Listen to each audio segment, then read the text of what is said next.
How do you rate our chances of survival? I'm trying not to think about it. Go, go, go! Oh my God!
structure is completely destroyed. Over.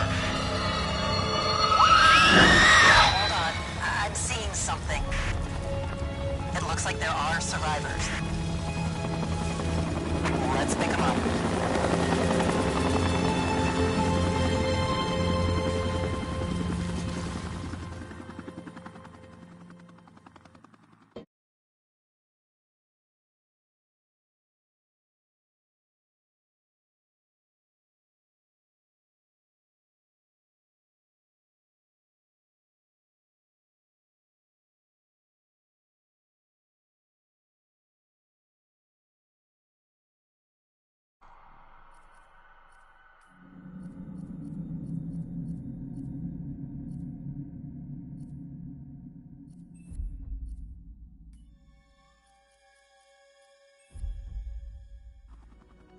Fuck!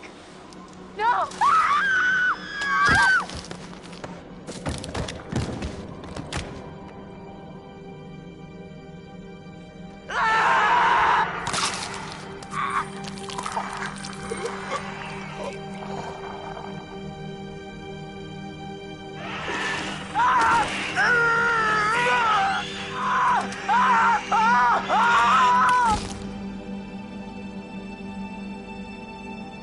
The old man, I don't know how to describe him. I mean, You said you thought he was stalking you at first. Did anyone else in your group think that? well, yeah. Is it possible they could have killed him? What? No.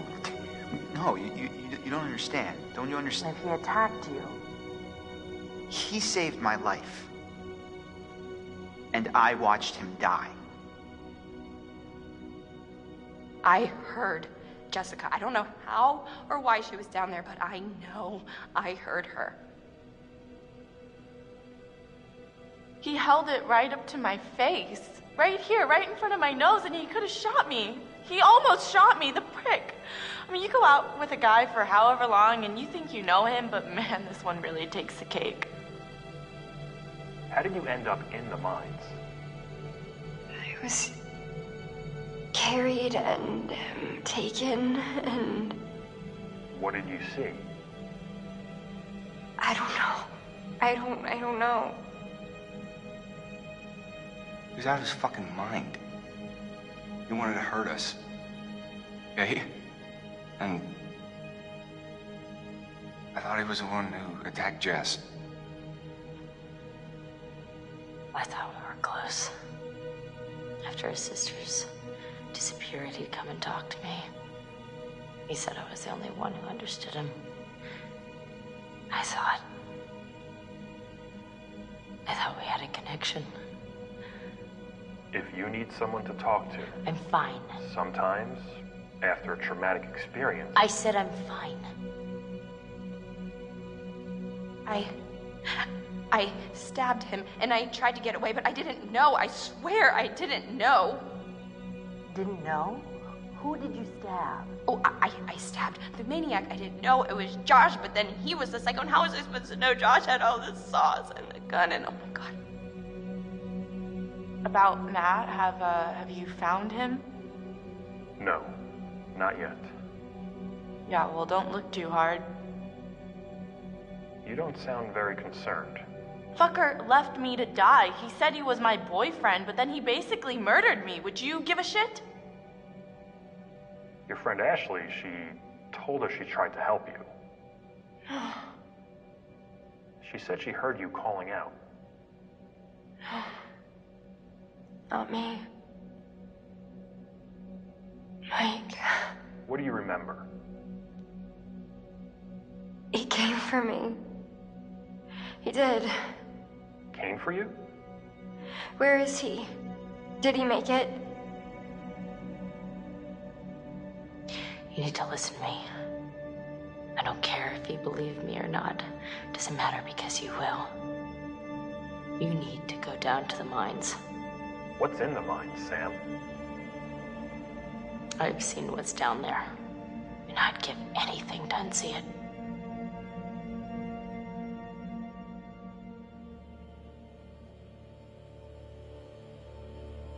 Ooh.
America's Northwoods border region. Within this land of 10,000 lakes and miles of dense timber, a hideous creature is believed to lurk. The Northwoods is probably one of the last frontiers in America. There's still a lot of places in this area that hasn't been set foot by man. Monsters and mysteries exist here because it is remote. Up in the Northwoods, winters are long. In times of biting cold and isolation, a devouring monster is believed to come forth.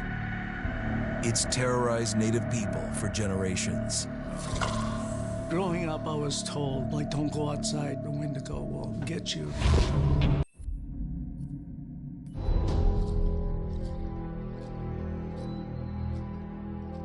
Just move over there. Go on, move. Let me say what I came to say.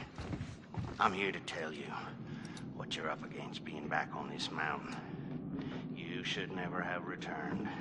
I don't know why you did after what happened last year. You mean with Hannah and Beth? Yeah, how could you know without being involved?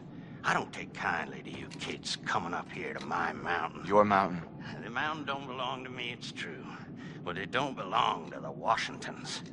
This mountain belongs to the Wendigo. Hi, this is Lee Robinson, production designer at Supermassive Games. Understanding the ancient myths of the Wendigo was key for their development that helped the visual look.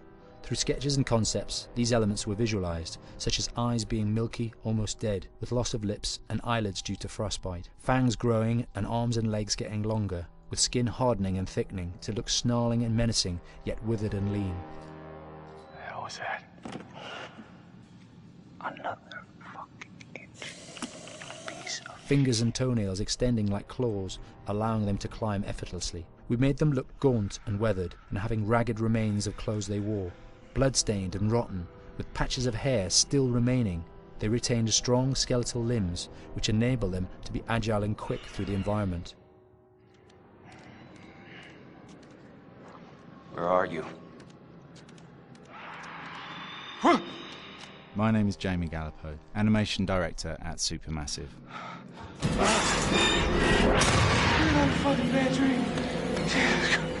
The overall direction on the creature was to be very strong, to be extremely fast. We wanted a spider-like movement to the creature. 1 minute scampering to leaping and then crawling, almost instantaneous. And finally, we wanted the creature to have this real, uncontrollable thirst for flesh.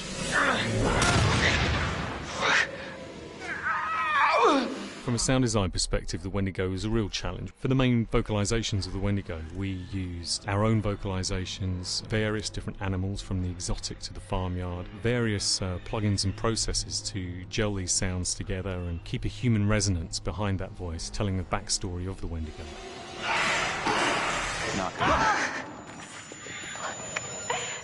During the chase sequences, the anger of the Wendigo is felt by encircling breaths, screams and screeches that essentially chase you as you're being chased by the Wendigo.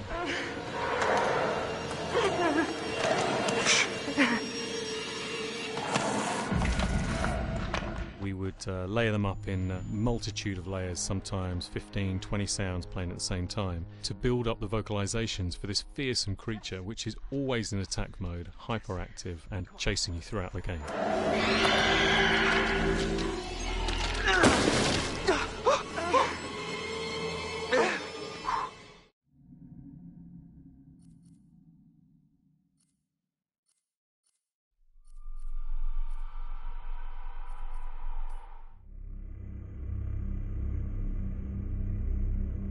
Until Dawn is a game that's full of horror, and one of the things we decided to do early on was to take a scientific approach to how scary it was.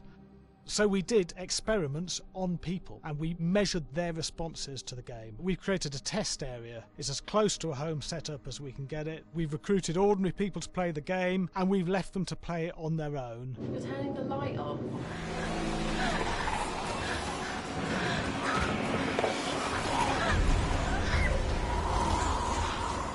The only difference is it's rigged with cameras and microphones that relay the data through to the next room where people are watching them play. bracelet here we use for biometric testing. It measures the player's emotional response. It's called a galvanic response sensor. It makes contact with the user's skin and it measures the electrical conductivity across their skin. It's the same principle as an old-fashioned lie detector. When you're stressed, you sweat a little, very sensitive, and picks up tiny changes if the player is feeling anxious or scared. That data's fed back to a testing team, comes through as a graph. I'm so sorry.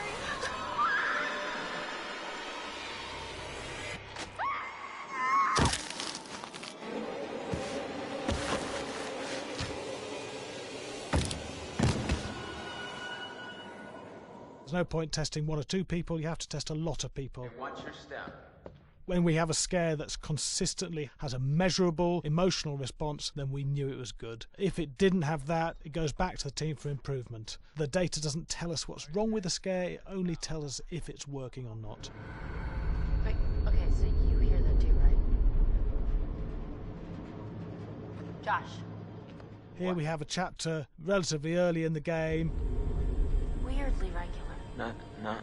Nothing regular about it. We have to create tension and anxiety in the player so they are ready to receive the scare.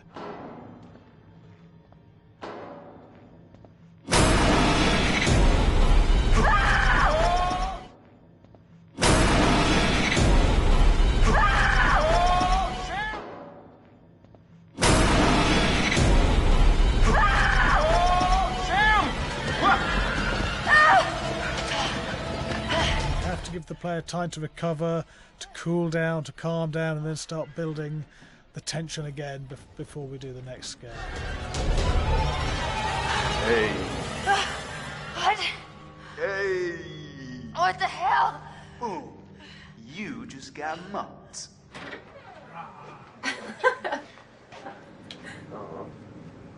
Yeah, I have such an adrenaline high from that game. There's two things we found. One is we could look at the scares, analyse if our expected scares were working effectively. Were people shrieking and covering their hands, or were they getting an emotional response from it? And being scientific about it means that we strip out people's opinions about whether things are working or not. We've got data, and we look at the data. If it's working, we're happy with it. Really scary. Bit scared and wanting to get away. I actually be maybe a bit scared to play on my own, but in a room with the lights on, yeah, with some other people as well, yeah, maybe. But because I'm a scaredy cat, I would play with someone in the room. And the lights on. It was one of the scariest games I've played in a long while.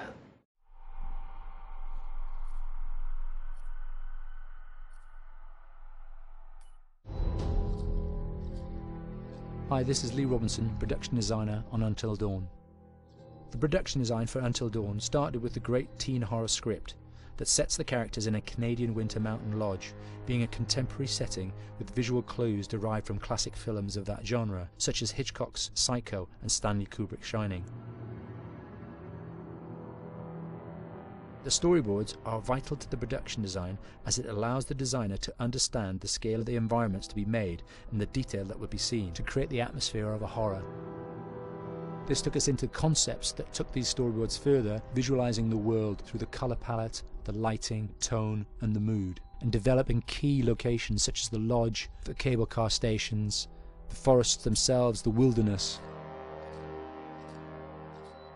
As you can see, the environments and atmospheres change quite a bit from warm and inviting to cold and threatening.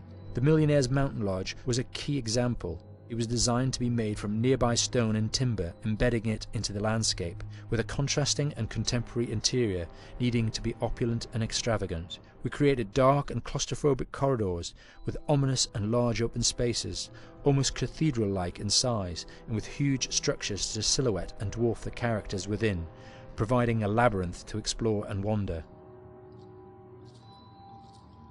Each character was developed with a strong visual identity in mind, with contrasting colours, tones and silhouettes to identify them, each to have their own texture, pattern and shape, so that when they were lined up you could always identify them.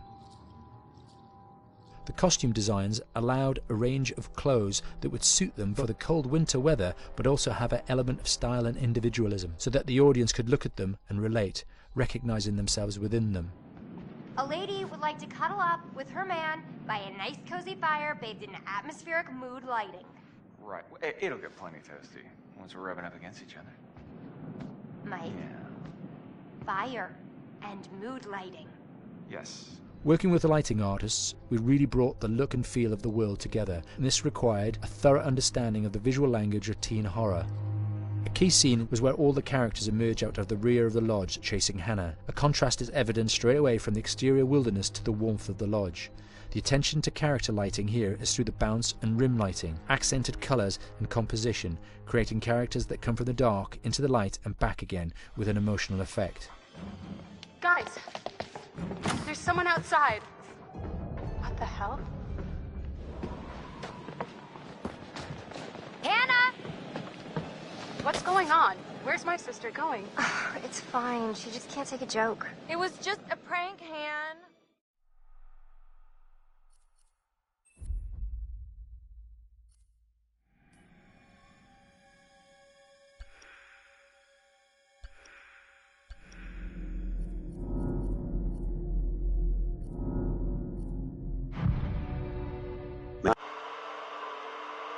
Defeated.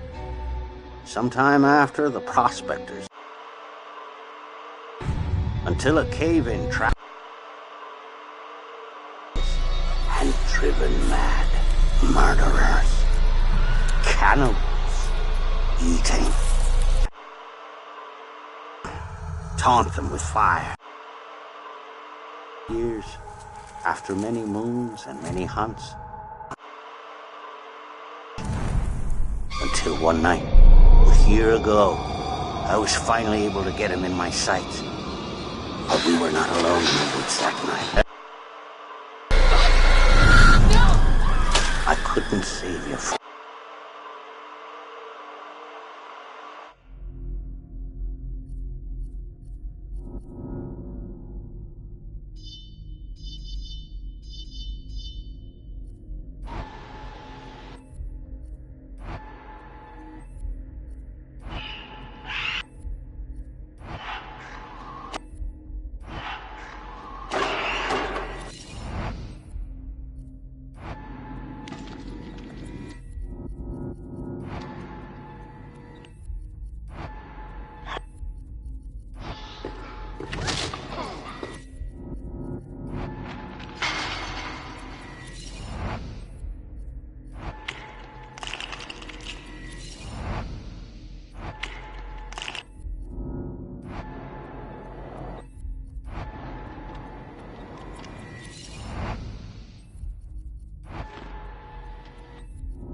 I am Hayden Panettiere, and we are here at the studio recording Until Dawn.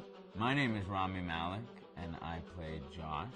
My name is Megan Martin. My name is Brett Dalton.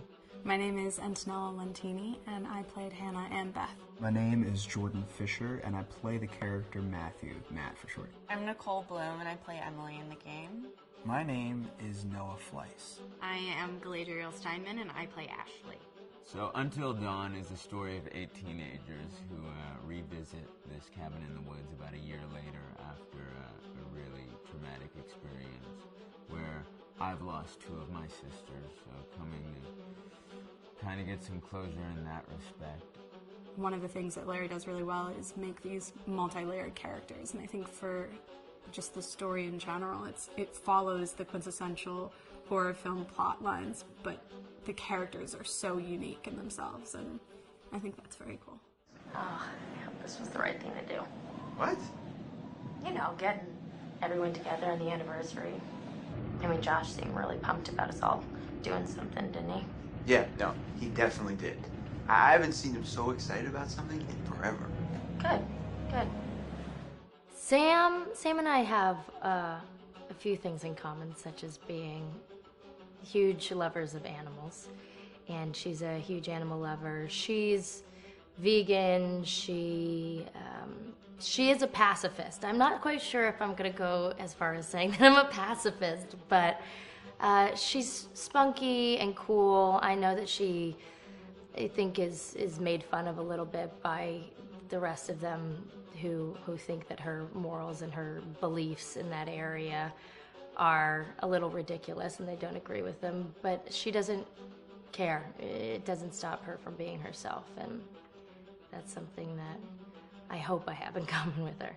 You know, he definitely can be depressed at some times and a bit of a loner, but he takes some solace in one of his sister's friends, Sam, played by Hayden Panettiere, and invites everybody back to the same house the next year to kind of find some closure. Jessica she has a whole lot of personality. She is definitely the sort of mean girl character that, you know, at school she knows she's pretty, she knows that boys like her, and she's going to use it to her advantage. He's got a big heart, and you can tell that that's very evident, especially how he treats his girlfriend, Emily, and, you know, he's kind of a meathead, but in the best way possible. She really knows what she wants, and she manages to get that from whomever it is, whether it be Matt or Mike. You know, she's really driven, and I can definitely relate to that. My character is Chris, and he is what society might consider the nerd of the group, and he kind of embraces it.